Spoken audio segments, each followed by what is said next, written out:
You have read the bios of the three people who have come from the University of Toronto.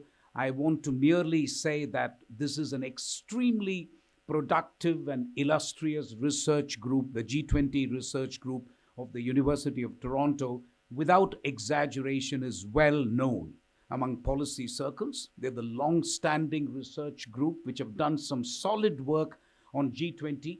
They produce books, and we will try and get it to you at some stage, because each summit they are able to come up with a publication which is solid, which is informative, and which can also provide you some clarification about the G20 summit itself.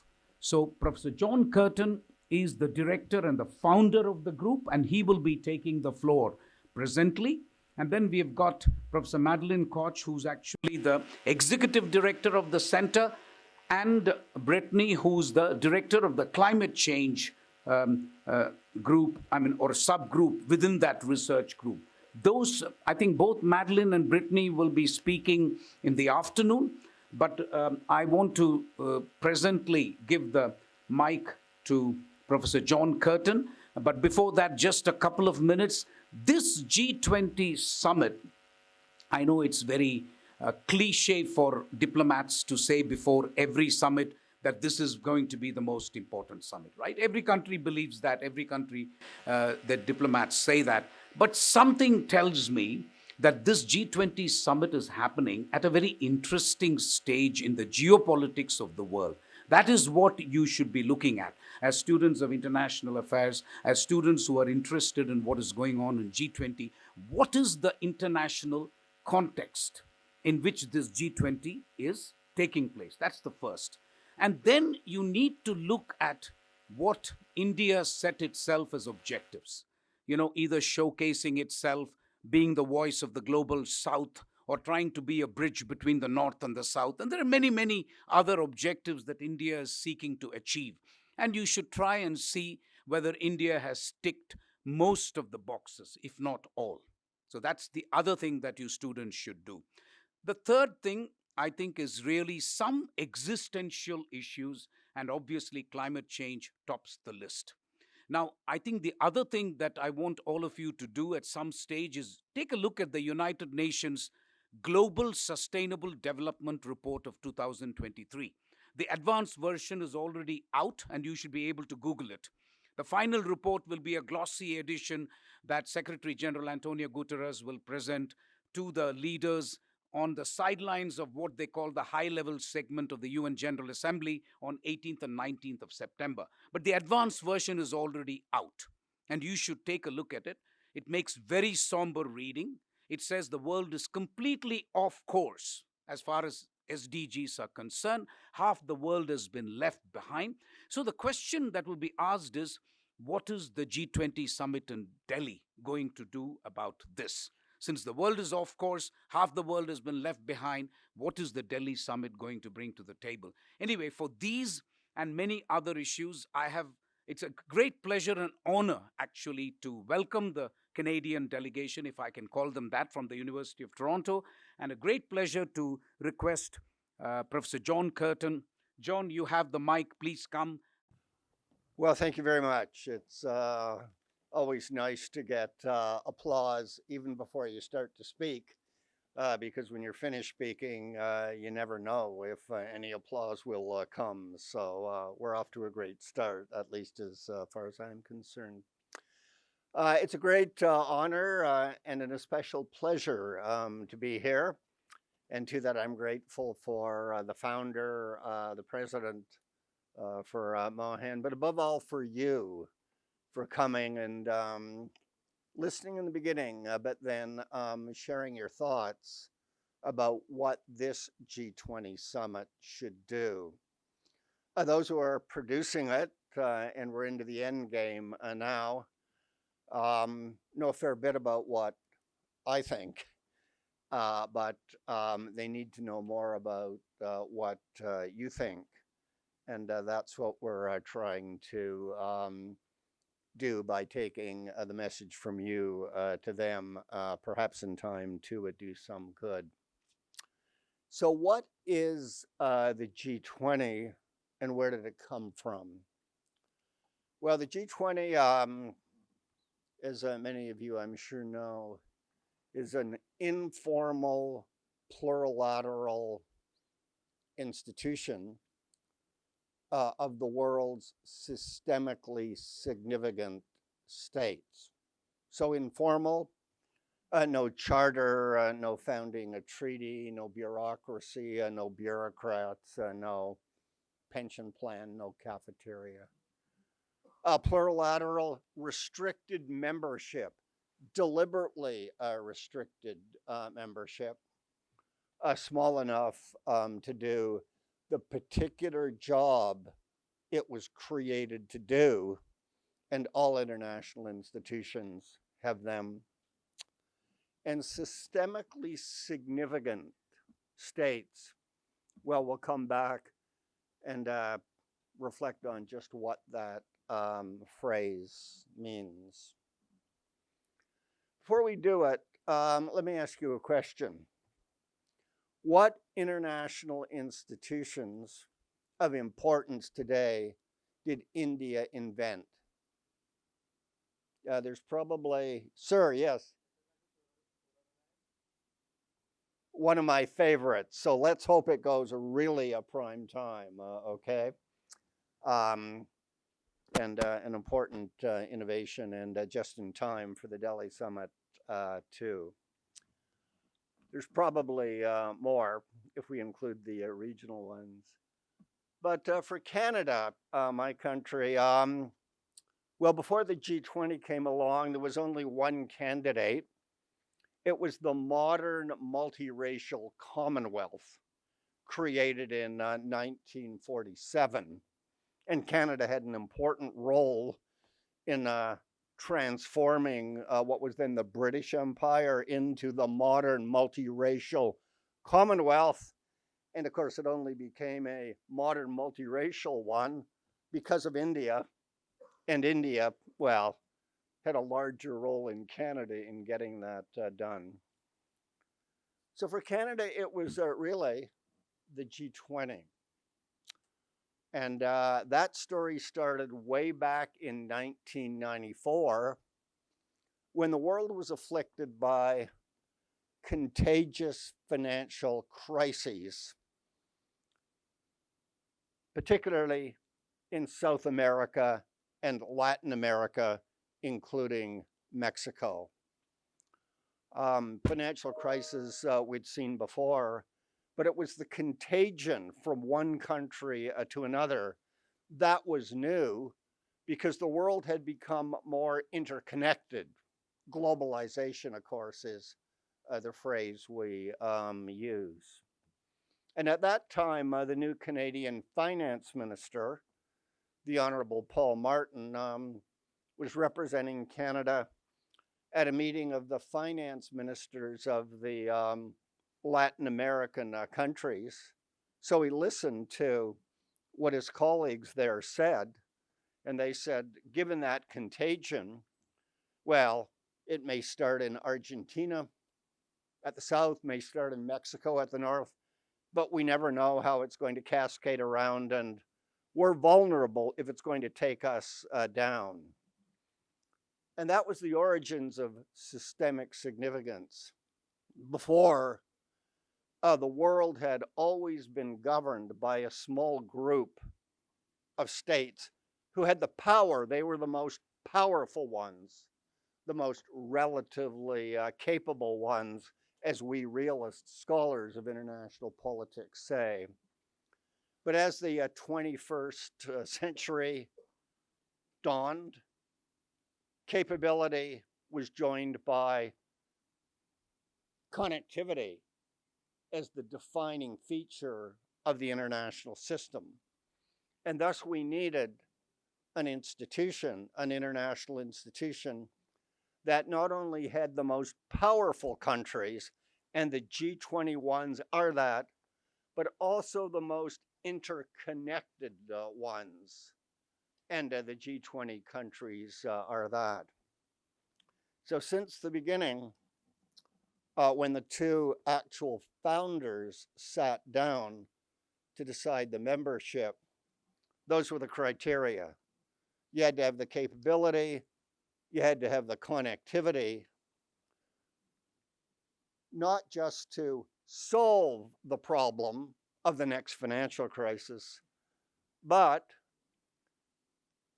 not to cause it. Because if you went down, then so many other countries would too. And thus, they chose the 20. There was a bit of horse trading, as there always is. And to this day, I think they got it right. 20 then, 20 now, even though the world has changed a lot since the first G20 meeting at the finance ministers level held in Berlin in December 1999. So it's the Canadian who was the conceptual inventor, and that matters, of course, to we professors. But to actually get it done in the real world, it was a joint venture because Canadians have long learned if you really want your ideas to go prime time and make a difference in the world, it's a great idea to have the support of the United States of America, the most powerful country in the world. And sometimes you have to let them think that they invented it in the first place, but who cares if the jobs get done? So Paul Martin teamed up with his counterpart from the United States, the Treasury Secretary Larry Summers, and those were the two co-inventors, the co-creators of the G20, which functioned as a meeting of finance ministers, and it really did cope with the aftermath of the Asian turned global financial crisis from 1997 to 1999. Maybe a distant memory here because India escaped. So did Canada, even though it is in important respects an Asian country too. But if you talk to a South Korean or a Mexican, it was as if it were yesterday that had happened. So it still rings large in their minds. Paul Martin then became Canada's Prime Minister. And he said, wouldn't it be a good idea if the G20 were raised from a finance minister's club to a leaders club? And he campaigned to get this done through to, 2002, 3, 4. And he got every single leader of the G20 to agree except one. And that one was the President of the United States, George Bush. George never said no. George just didn't say anything. Because the average American president says, why would I want to be a club where I get all of the other important states ganging up to tell me what to do? I'd much rather deal with them one-on-one when I'm so much more powerful than any one of them alone. And George Bush was, a real American in that respect. But then take your mind back to September 15th, 2008, the day that Lehman Brothers, the investment bank in New York, died. Well, American banks go bust all the time, who cares? But that one sparked connectivity, contagion, the American turned global financial crisis. In the earlier two, the Latin American one and then the American one, it was the United States that led the world to ride to the rescue, but not this time. The United States was the cause of the contagion. And day by day, week by week, other countries started going down. So Paul Martin was no longer the prime minister, but George Bush said, I better do something. After all, this crisis started, it was born in the USA, to quote a memorable song. He first thought of doing it through the good old G7, but after a few days, he said, no, that's not going to work because we need the Chinas, and the Indias, and those countries in the club too. And then one of his officials said, you can't start from scratch because the crisis is too fast and negotiate who gets in and who gets out, right? We've already got the email list. It's the G20 at the finance ministers level. So just invite their bosses, their leaders to the first summit, which was held in November in Washington, D.C., USA. And that's when G20 summitry started. The next one was arguably the most successful of anyone. That was held in London, England, right? By then the Prime Minister of the United Kingdom, Gordon Brown, who, like Paul Martin, had been a finance minister there at the creation of the finance ministers at G20, got the top job. And at London, at the end of the summit, and we watched, Gordon Brown strolled to the microphone and said, what we have agreed on is to create over $1 trillion in new dollars to stop the contagion of the financial crisis. And it worked. It was stopped. For a little while, until a European financial crisis started, beginning in Greece, but spreading very quickly. Looked like Italy was going to go down. But then at the summit in Los Cabos, Mexico in 2012, the G20 leaders agreed on a new package of $500 billion. They said to the markets, we're going to spend this unless you just stop creating a crisis that you don't want. You're the first ones rushing to the door. You'll create the crisis. And it worked again. And that was the end of the European, not turned global financial crisis. So if anybody asks you, does G20 governance work? It solved the American turned global financial crisis. It stopped the European one before it went global. Prevention, if you will, for those of us who live outside Europe, right, and worry about the global side of it. And then, boy, we had a good time. There wasn't a global financial crisis or even a regional one, really, for many years afterwards, until the next one came along. And, well, it was a health crisis, right? Remember COVID-19?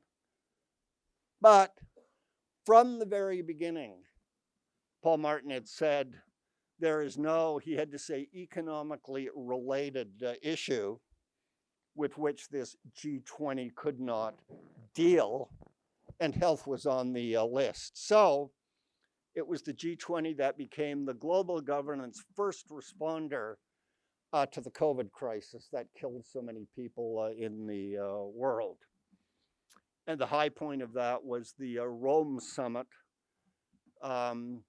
which not only as a regular summit dealt with COVID-19 as its one biggest thing, but it held a special summit, a second summit during its presidency, focused entirely on health. Oh, by the way, it had another special summit too. 3 G20 summits in its history. And that other one was, well, Canadians don't like to remember it, but it's much closer to you. It was on Afghanistan, okay?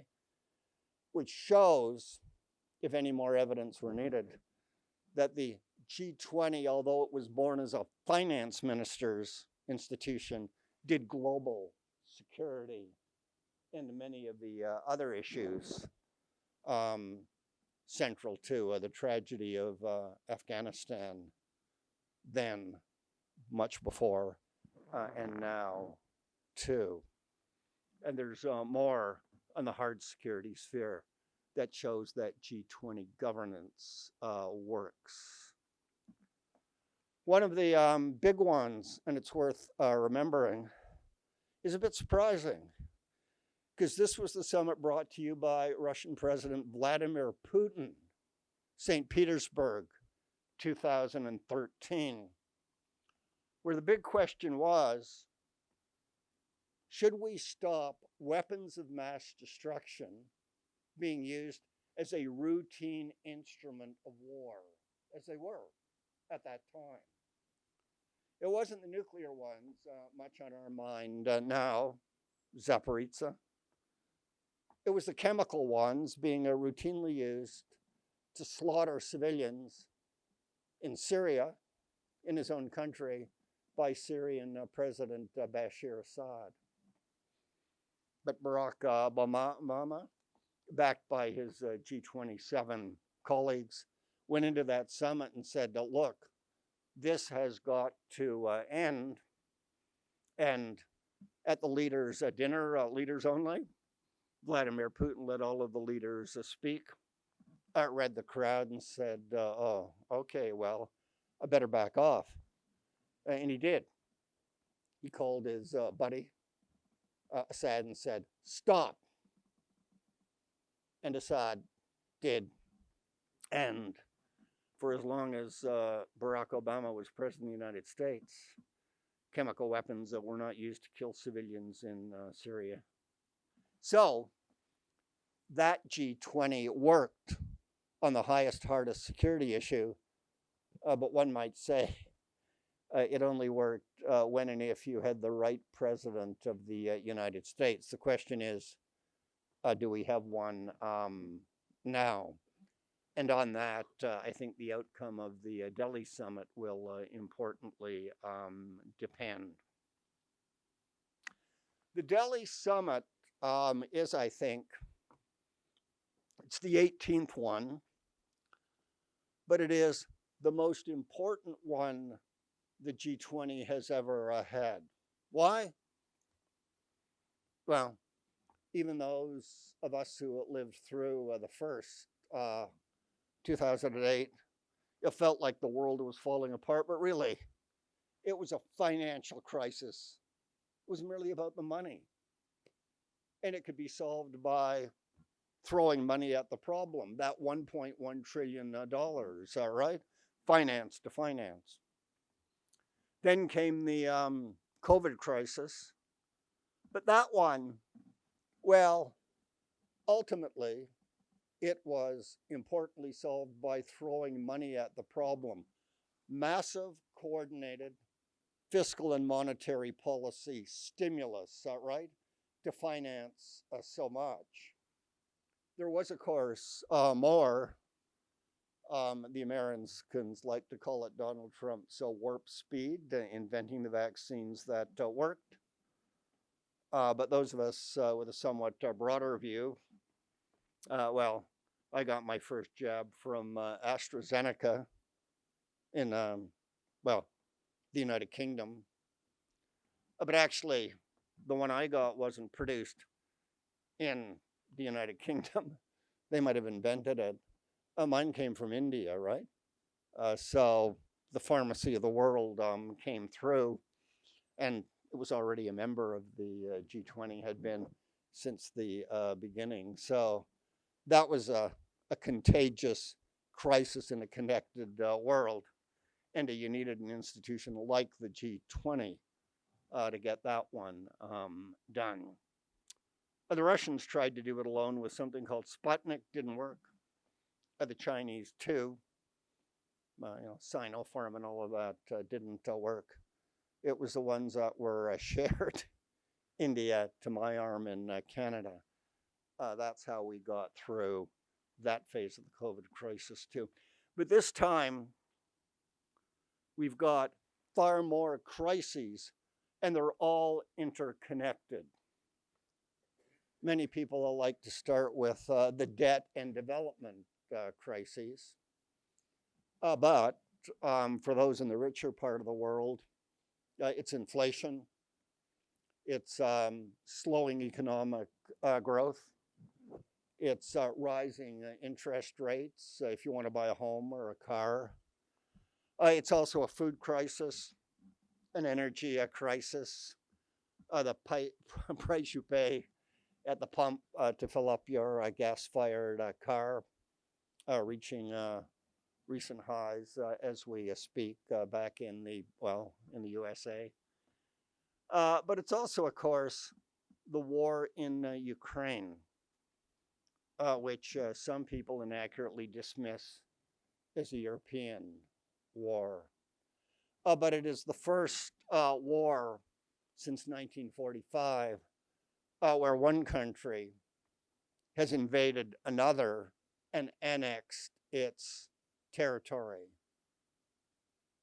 And that war, the Second World War, may have begun in Europe, Poland, but it quickly went global, all around the world. And this one may have started in Europe, but it certainly will not stop in Europe unless the war is won. That's what my view of history tells me. So, the Ukraine crisis, which was designed to be the central drama of the Delhi summit until this summer came, when climate change has gone prime time. Unprecedented heat and extreme weather events in every G20 country, and many of those outside. And climate change is the only genuinely existential threat, one that's likely, if we don't get it right, to end all human life on the planet as we know it, and the life of many other living things. So how will the Delhi summit respond? Well, there's good reasons for hope. Because if you look at the priorities which Prime Minister Modi set at the very start, well, he put the natural environment first. I think you all know the great theme, all right? One Earth, one family, one future. One Earth, that's the environment first. One future. If you go back to the fundamental principle of the modern ecological movement, intergenerational equity, the Brundtland Commission, that's the future for you from me and my generation. He identified about 6 or 7 priorities. The first was inclusive, sustainable growth, which might have meant ecologically sustainable. The next was climate action. It was there from the beginning. The next was an innovative one, lifestyles for the environment. Ask not what your government can do for you to control climate change, to quote John F. Kennedy, but what you can do to do it every day and every way in your life. The Sustainable Development Goals. The one I focus on is 13, that's climate action. But 14, land. 15, sea. And many of the other ones have targets that explicitly refer to climate change, as we'll hear from perhaps Brittany in a little while. So the SDGs there are part of the focus, and indeed the next report you should read. There's a few others on the agenda. Health is certainly there. And that's good news, because COVID is coming back, new variants appearing all the time. And then we have digitalization, the new thing of the moment. Digital health, yes. But India was a global pioneer, not only as the pharmacy of the world, but in digital public infrastructure. So that is a story of proven accomplishment that needs to be exported to the rest of the world. And Mr. Modi has put it on the G20 agenda, and I expect we'll see some serious advances there. What progress has been made so far? So far, Mr. Modi's G20 has had almost all of the 19 ministerial meetings of the G20, which it has scheduled. And they have embraced 17 different portfolios of the members' governments. He started the course at the core finance ministers meeting back in February. He then followed with foreign ministers. Some people may still think the G20 was designed to do just finance. And you'll hear that, but no, foreign ministers emerged by, 2012, but now it's really gone prime time. If you look at the distinctive foundational mission of the G20, and each international institution has one, when they said right at the beginning, we are creating and then continuing this new institution to do this thing which no other one in the world does. For the G20, it's two things. The first is to promote financial stability, right? Latin America, Asia, America, sure. That's a public good. And actually, we all depend on it. So every time you go to an automatic teller machine with your card and get the money out of the bank, say, thank you, G20, for allowing me to do that. Because in 2008 and 2009, at the height of the financial crisis in the UK and USA, it didn't work. You couldn't do that. But it's got a second one, a second mission, that is to make globalization work for the benefit of all. Not just the 1% at the top, but the 1% at the bottom and the 0.1% at the bottom. So when Mr. Modi says, my G20 summit will be the voice of what he calls the global south, development will be its key thing.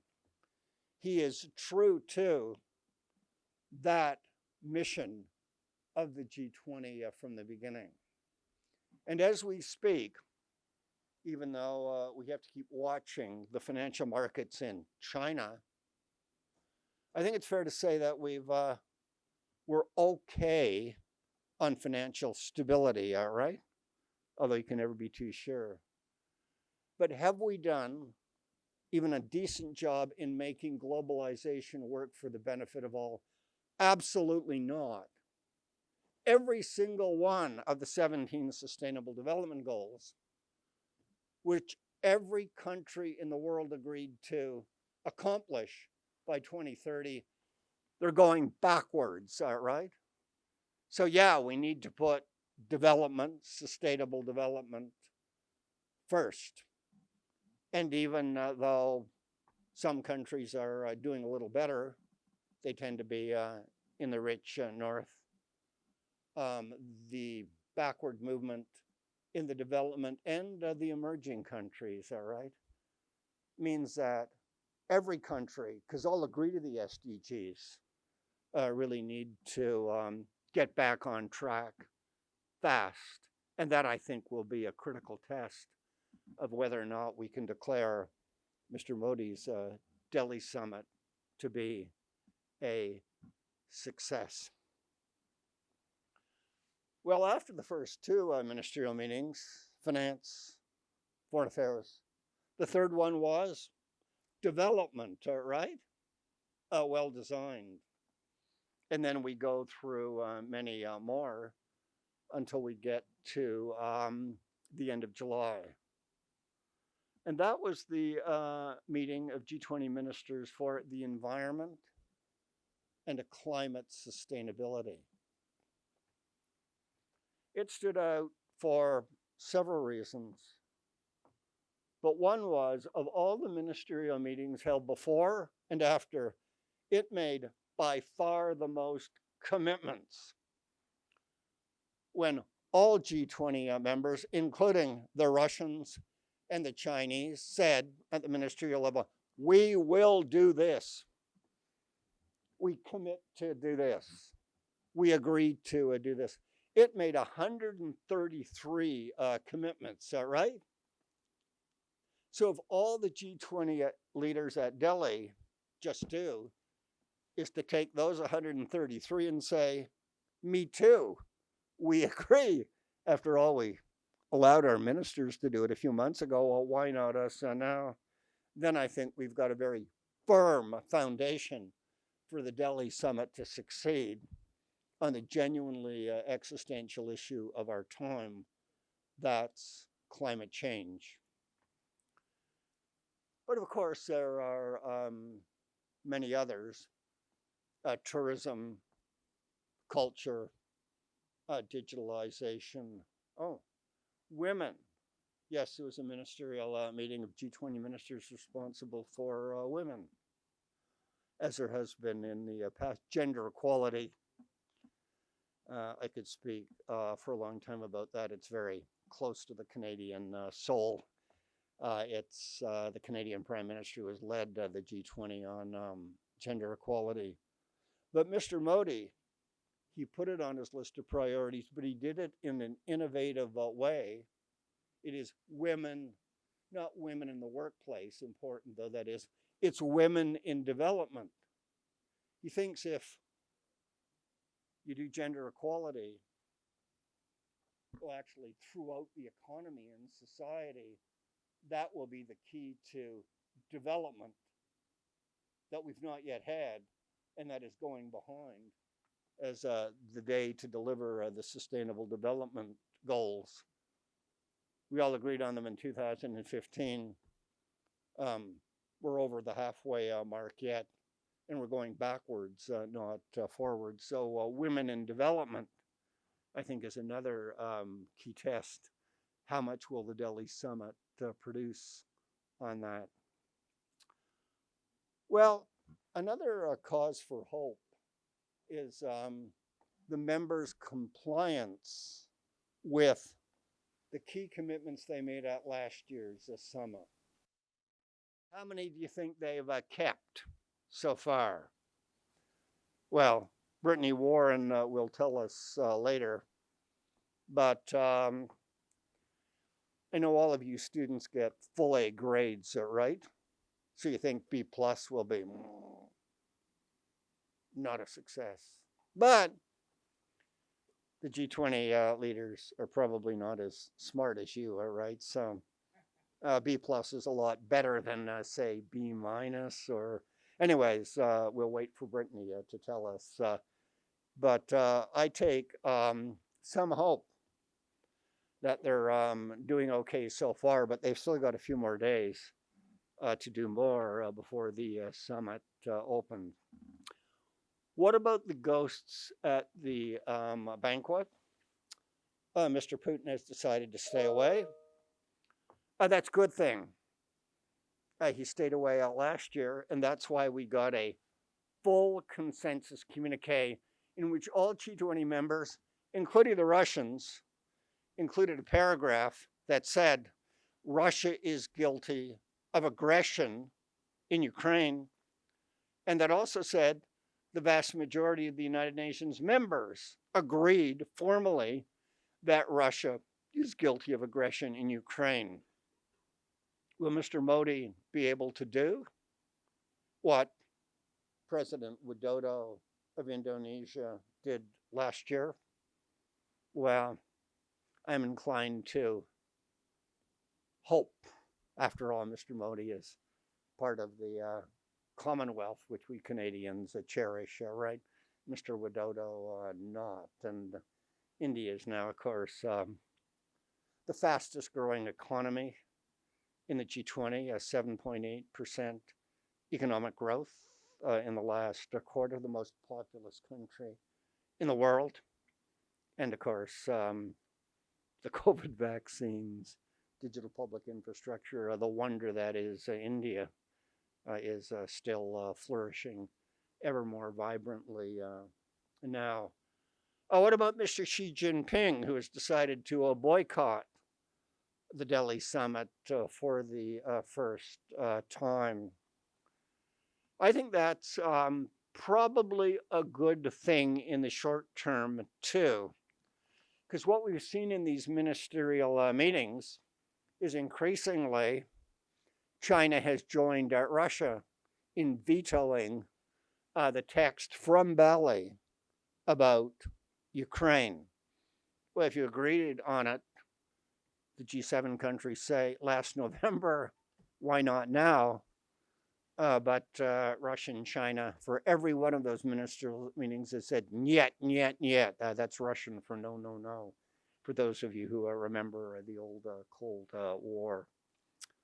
There's a great deal that the G20 at Delhi can do without Mr. Xi there.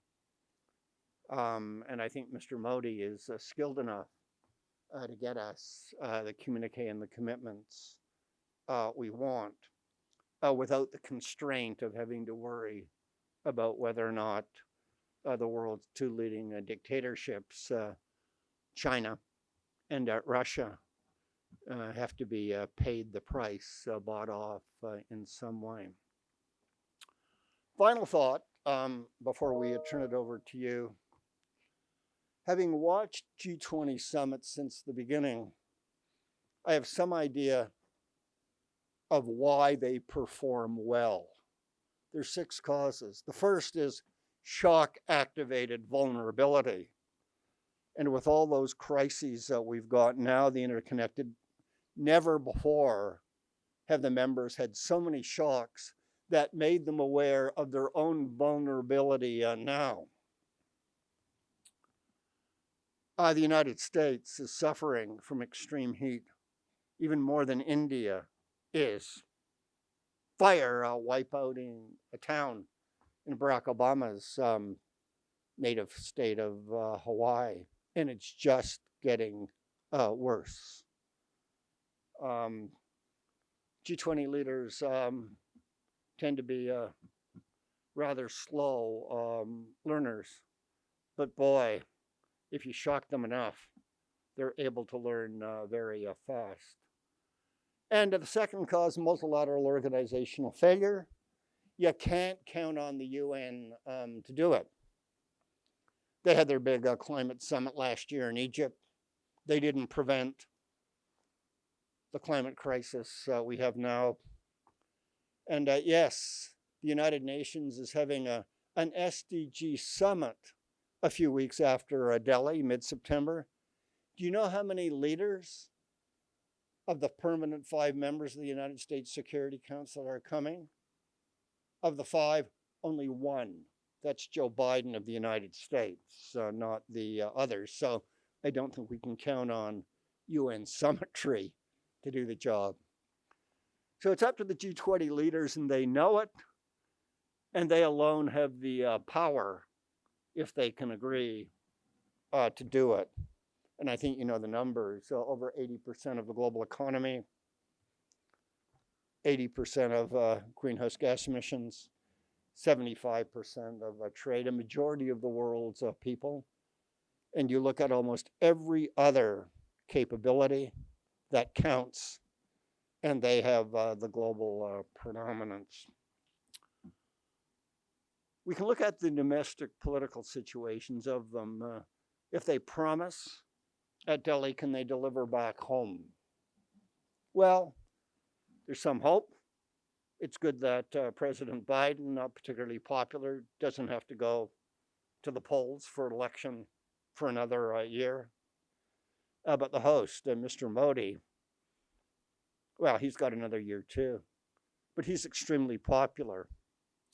Never before has a G20 host been as popular when he or she produced the summit than Mr. Modi is now. So I think he'll feel he has the force with him. And finally, do the G20 leaders cherish the G20 as their club at the hub of an effective network of global governance? We sure know Mr. Modi does, and all the other leaders who are showing up. And the network, well, Mr. Modi accepted the invitation to go to the G7 summit in Japan at the beginning of the summer, and at the quadrilateral one there too. He's going to the East Asia summit, to ASEAN, bilateral visits to France, to Joe Biden. So he's really working the global crowd at the other plurilateral summits that matter, and the bilateral ones too. Finally, of all the G20 leaders at the New Delhi summit, Mr. Modi has the most G20 experience at G20 summits of anyone. He's number one. So experience matters, all right? So he knows how to work the crowd. With the others in the eyeball, know how the deals can be done. So reasons to hope that the Delhi summit will produce a significant performance. That's what I'm projecting now, but it could even do better, and we sure hope it does. So thank you very much for your attention. Let me begin by inviting Brittany, who's actually the Director of Climate Change in the G20 Research Group. I want to begin by saying, and I think I'm echoing John's sentiment when I say that this is an existential issue. It's an existential issue for India, because India is in a very interesting situation where we are both a major emitter, not as much as China, but major nonetheless. But we are also a victim of climate change, both.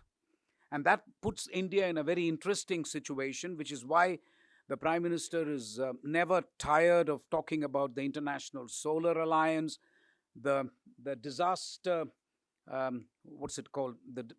I think it's the Disaster Humanitarian Assistance Initiative launched by India. So one of the yardsticks, in my humble view, on which we should judge this G20 summit is what happens in the area of climate change. And as I said in my remarks in the morning, I'm somewhat perturbed by the fact that 3 or 4 paragraphs have still not been agreed to. One of them is the carbon border adjustment mechanism introduced by the EU, unabated use of coal. That has also not been agreed upon, that paragraph. So the environment ministers meeting, which took place in July, has got 3 or 4 paragraphs which I think they're going to kick up to the leaders' level so that the leaders can take a look at it. But it's my great pleasure to now invite Brittany to speak to you about climate change. Hi, everyone. Thank you for having me today. It's my first time in India, so I'm very excited to be here. So today I'm going to talk to you about what we do at the G20 Research Group, and specifically in the context of climate change. So I'm going to be talking to you about the G20's role in climate change governance, its power and potential, and then I'll go into the G20's deliberations in their public communiques, their climate commitments that come from these deliberations, their compliance with those climate commitments, and then factors influencing compliance. I'll conclude with a few recommendations for Delhi, as well as some high-level priorities for a sustainable future. So throughout 2023, unprecedented heat and extreme weather events have brought home the devastating impact of climate change throughout G20 countries and beyond. As you know, India itself has faced deadly heat waves, causing many casualties that have affected the poorest the most, while wildfires and floods have battered the US and Canada on the other side of the world, and many countries in between.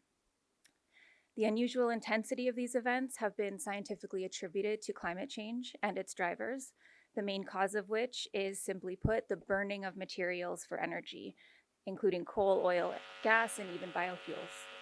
Many solutions are needed and available now, from ending support for emissions-intensive sectors to nature-based and technical solutions to an economy based on human well-being rather than GDP alone, and much more.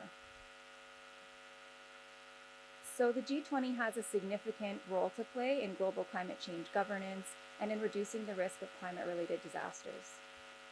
The G20 has a broad agenda and therefore can advance many solutions. It's a mix of coal, oil, and gas producers and consumers. G20 members have significant technological resources and knowledge. Their activities produce almost 80% of all global emissions. And the G20 is a systemically significant club of the world's developed and emerging economies. Its members collectively produce almost 80% of global GDP. Therefore, they have the capacity to mobilize the trillions that are needed for climate action. And G20 members also have significant carbon sinks and ecological resources, including boreal and tropical forests, peatland, fresh water, and glaciers, and much more. Many of these things also do pose major challenges to progress within the G20, since there are long-standing fault lines that are still present among developed and emerging economies on how to deal with the climate crisis, and also as countries are so dependent, and some would even say addicted to, the fossil fuel economy. Yet the G20 has been governing on climate change since it was created.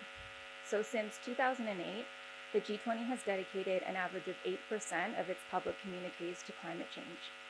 This is far below the 31% it is given to economic growth and stability, which is the G20's core mission. But the G20 has given more attention to climate change in recent years. So in its first decade, between 2008 and 2019, the G20 gave an average of 5% of its communiques to climate change per summit. And then since 2020, the average per summit has jumped to 22%. So in 2020, the Riyadh summit gave an average of 12%. 2021 Rome gave the highest ever of 31% of its communique to climate change. And 2022 Bali gave 22%. So from these deliberations, the G20 has made 133 specific and politically binding commitments, which take up just 4% of the overall total across all subjects. For perspective, again, this compares with 508 commitments made on economic growth, which accounts for 16% of the total. Still, we see a similar rising trend for climate commitments. In the first decade, from 2008 to 2018, the G20's climate commitments averaged 3.5 per summit. From 2019 to 2022, this average rose to 7%. So in recent years, 2019 Osaka gave 9% of its commitments to climate change. 2020 Riyadh, as an exception, gave 3%. 2021 Rome gave 9%, and 2022 Bali gave 8%. By member, the top 10 countries are all considered democracies, with the exception of China. In the lead here are Germany, which has an average of 93% compliance, the United Kingdom with 91%, France, the EU, Canada, and Australia all in the 80th percentile, and Korea, China, Japan, and Italy all in the 70th percentile. The bottom 10 compliers include countries that are considered autocracies or flawed democracies, including the United States. In this group, India and Mexico rank highest with 65% each. Argentina and the United States have 63% each. Brazil has 62%. Indonesia and South Africa are in the 50th percentile. And then Russia, Turkey, and Saudi Arabia sit at the bottom in the 30th percentile. So there are many compounding factors that influence and cause this compliance. An analysis of the G20's compliance data shows some patterns that point to a few low-cost and relatively easy things that the G20 can do to improve its compliance with its climate commitments. So 4 factors positively influencing compliance are: 1, pre-summit environment and climate ministers meetings. So between 2008 and 2017, there were no environment or climate ministers meetings, and G20 leaders' climate compliance averaged 69%. Starting in 2017 and up until 2023, Environment ministerial meetings were held before the Leaders Summit, and leaders' climate compliance averaged higher at 79%. Second is mutually reinforcing support with the UN Framework Convention on Climate Change. So G20 climate commitments without a UNFCCC reference average 65%. Those with a UNFCCC reference average 72%. And further, the highest G20 compliance came in years where there was also a milestone UNFCCC summit. In 2009, when the UN Copenhagen Accord was signed, the G20's compliance was 93%. In 2015, when the UN Paris Agreement was signed, the G20's compliance was 85%. And in 2020, when the UN Glasgow Pact was signed, G20's compliance was 84%. The third is issue linkage with sustainable development. Climate commitments without a link to sustainable development or the UN Sustainable Development Goals average 66%. Those with this link average much higher at 82%. Fourth are short-term timelines. Climate commitments with multi-year timelines average only 43% compliance. Those with a one-year timeline average 50%, and those with a timeline of 6 months or less average much higher at 85%. So to summarize these findings into specific recommendations, the G20 at Delhi and in the lead up to the 2024 Brazil summit should do the following for low-cost and relatively easy things to improve its compliance. One, strongly support their environment and climate change ministers and their continuation into the next year and beyond. The G20 leaders should also make stronger efforts to break down silos by having their climate ministers meet with other ministers, starting with finance, energy, and health ones. Two, strongly support the UNFCCC and its agreements, but avoid passing the buck onto the UNFCCC and ensure that they're taking a leadership role on the issues. Three is holistically link climate commitments to sustainable development, but to avoid weak commitments, be specific about which SDG or development target the G20 seeks to advance. For example, linking climate action with specific SDG 3 on health, SDG 5 on gender, or SDG 1 on poverty. And fourth, the G20 should commit to short-term timelines and goals and avoid making more mid-century and long-term goals, as the G20 is already behind and climate action needs to be accelerated. Lastly, apart from these specific recommendations, there are several other priorities for a sustainable future that the G20 has the power and potential to push forward. Some of the ones that I think about are climate disinformation and misinformation, including greenwashing and fossil fuel lobbying, mobilizing trillions, not just the 100 billion existing and unrealized financial goal, disaster planning and resilience, climate change and health, including mental health, local and indigenous land right and knowledge protection, and climate justice, including in the growing field of critical minerals mining. And with that, I would like to invite you to think about what recommendations you might add and that you might like to put forward for the final session of this conference. So now I'm going to pass the floor to my colleague, Madeline Kosh, who's going to talk about overall compliance. Thank you. Hello, everybody. I'm Madeline. I'm going to talk, as Brittany said, about compliance. So I'm going to step back a bit and talk about compliance very generally, which is one of the key things that our research group is famous for and what we started out doing in some ways. And I have a bunch of numbers for you to look at. So how well have G20 members complied with the priority commitments that their leaders made at their most recent summit in Bali last year? The G20 Research Group has been monitoring compliance of G20 members since their summit commitments, since their first summit in 2008 in Washington. This has been a joint activity, this compliance research, carried out by the G20 Research Group members who are under the leadership of John Curtin, based at the University of Toronto, but are at many other universities as well, and we would welcome contributions from Jindal. And we also have colleagues at the Center for International Institutions Research at the Russian Presidential Academy of the National Economy and Public Administration, RANIPA, in Moscow under the leadership of Marina Larionova. So we measure compliance first by reviewing all the documents that the leaders issue in their name at the summit. And we identify commitments contained in those documents. To be considered a commitment, a statement must be politically binding and future-oriented. It must also be collectively agreed, which is something we all took for granted until the events of February 2022. It must have a clear statement of intent with an identifiable outcome, and it must be measurable. From that list of commitments, we select a limited number that reflect the G20's overall agenda over time, such as macroeconomics and financial regulation, and the host government's priority for that particular summit.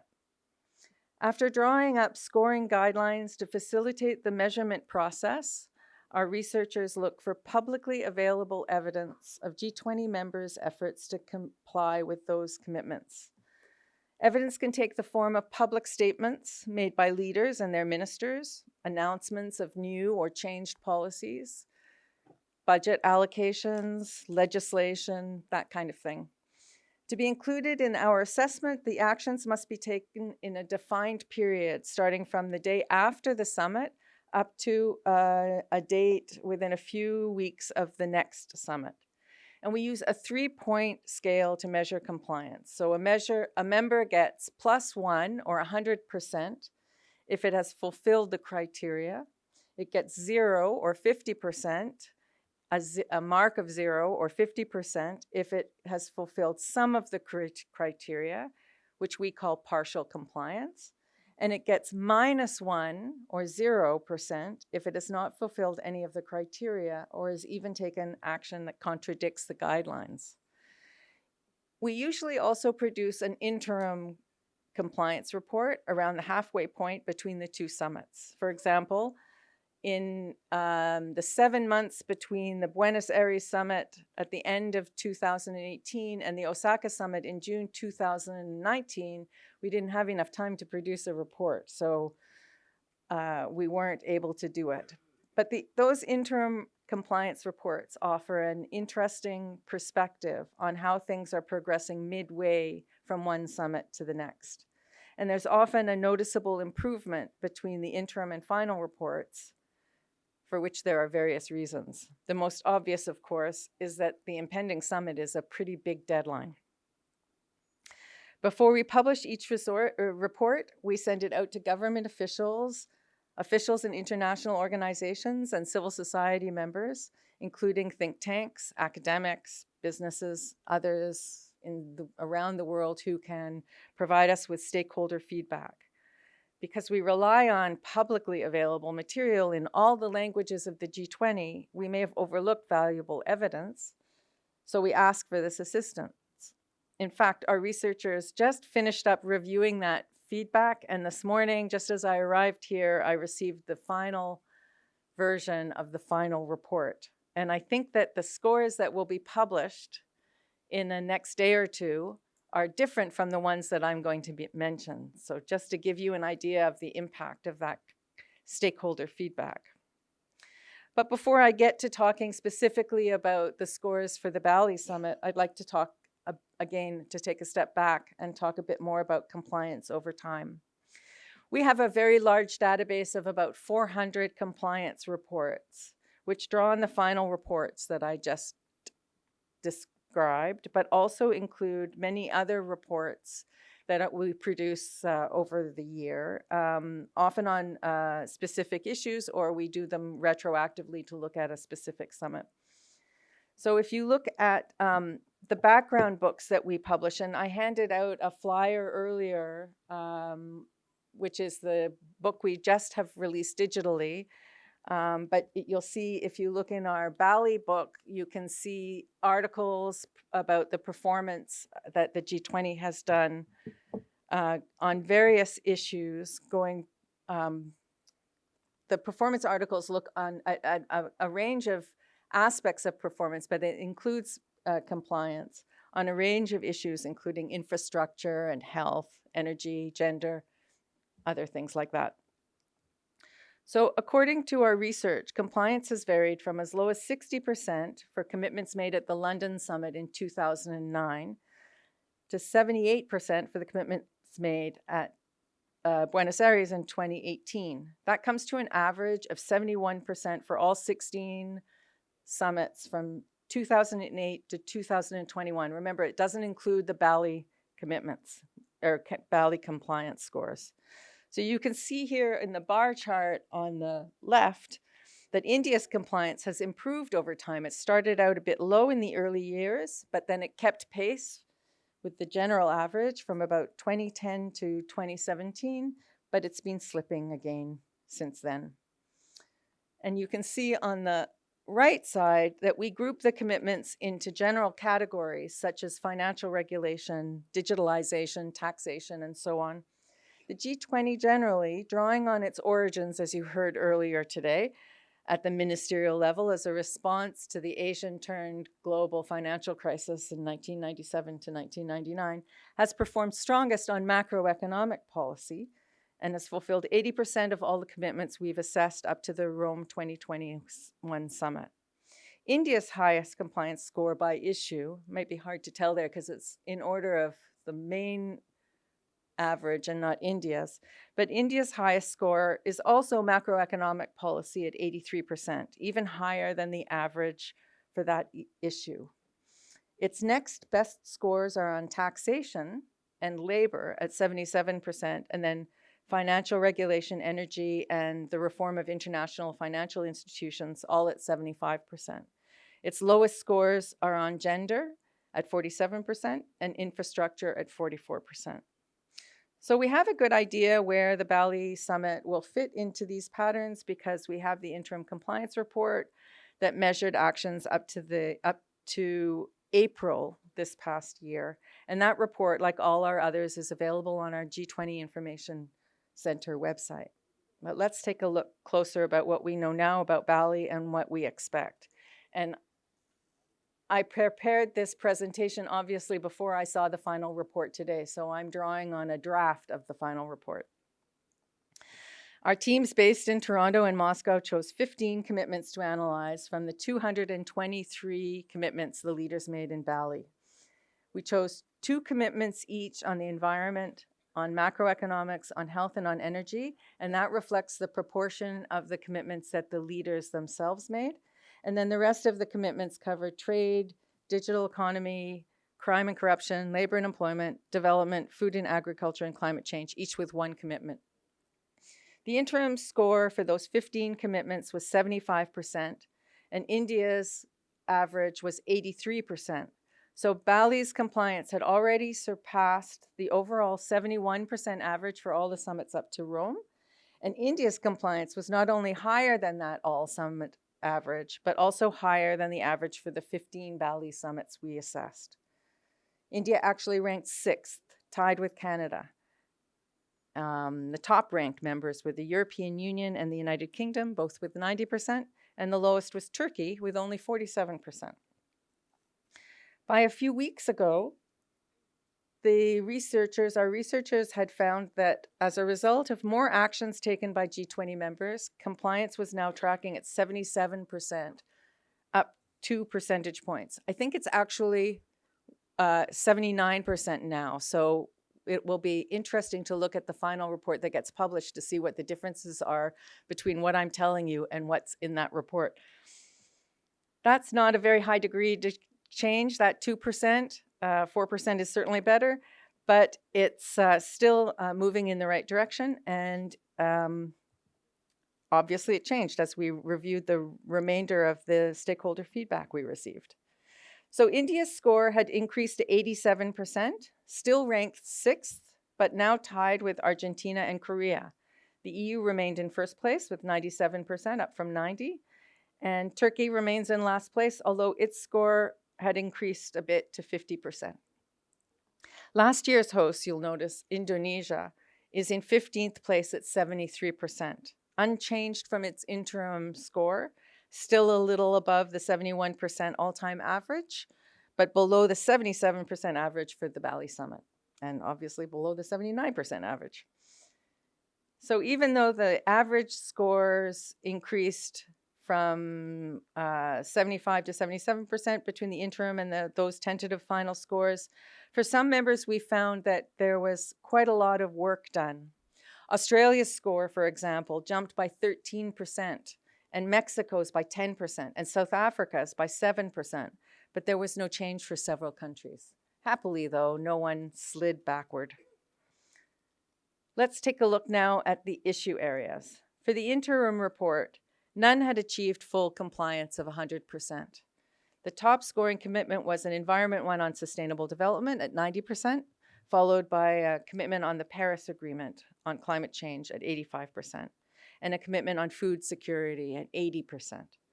11 commitments were tracking between 70% and 79%, and things were moving very slowly on the one commitment we chose on development, which is the one on the common framework on debt treatment, which was at 48%. So the way things stand now, the way things stood last night, there is no change on several commitments. There was no change on several commitments, including the top one on sustainable development, so it's still at 90%. But now ranked second are two commitments. So joining the Paris Agreement one is the one on food security at 85%. Compliance on the common framework remains at the bottom of the list, although it did increase by 5 points to 53%. And now there are 6 commitments with scores between 80 and 90% and only 9 between 75 and 78%. So things are moving along. 2 commitments had the biggest improvement. The macroeconomic one on fiscal resilience and the digital one on data free flow with trust, both with a 10% increase. I think that may have increased a little since then. Interestingly, and quite unusually, the score for the commitment on trade actually decreased by 3%. This was a commitment chosen and monitored by our colleagues in Moscow, and the commitment reads as follows. We reiterate our support for open, transparent, inclusive, predictable, and non-discriminatory rules-based agricultural trade based on World Trade Organization rules. Our researchers found that one member, China, took action in April that violated the WTO rules on domestic producers' support measures, so its score went down. By the way, trade is always a bit of a challenge for us to monitor because trade policy for the 3 G20 European members actually falls under the domain of the European Union. So France, Germany, and Italy are not monitored as individual members. And until Brexit, neither was the UK. So I'm just going to park this slide here while I finish up. So you can write down the link for the background book in case you don't want to use the QR code scan. And you can read those articles on performance, which are updated on all those issues that I referred to. And you can also read a very fine article by Ambassador Kumar, who contributed to the publication. And you can also find the link for the G20 compliance report, which will be published in the next day or two. So I'm just going to finish up by saying that you may have noticed that I did not mention once any of the geopolitical issues that you see in all the headlines in the newspapers. I didn't mention the war in Ukraine, for example, or tensions between India, China, or which leader is coming and which leader is not coming. That's because for our compliance work, we stick very closely to the declarations that the leaders issue at their summits, and we have that very strict definition of what a commitment is. So those issues, those geopolitical issues, are not part of how we assess this aspect of G20 performance, that is, its compliance with its commitments. However, those issues certainly have an impact. Extenuating factors like crises of whatever kind, whether it's a military intervention, an extreme weather event, financial crisis, a terrorist act, or a health crisis, can affect the priorities of individual G20 members and of the group as a whole. They concentrate the mind, as happened when the COVID-19 pandemic struck, or they can affect how a government decides to allocate resources. And if we look at the compliance over the last few years, we see there's been a lot of bouncing around. You know, we had 78% in 2008, which slid a little to 75%, then jumped back up to 77% for Riyadh, which was responding to the pandemic, and then down to 70%, and now back up to 77 or 79% for Bali. And I might add that if the 79% final score is accurate, I think that's the highest average summit we've had, average compliance we've had for any summit. I think there was one other one at 79%, Los Cabos in Mexico in 2012. So evidently there's a lot of turmoil out there, and we will keep an eye on how things go as we look to the G20 members acting on the promises that they will make in New Delhi in a few days, and then the ones they make next year in Brazil, and the ones they make in South Africa the year after that. And we have some ideas, as Brittany mentioned, about how G20 members can improve their compliance too, but perhaps we can talk about that in the Q&A. Thanks.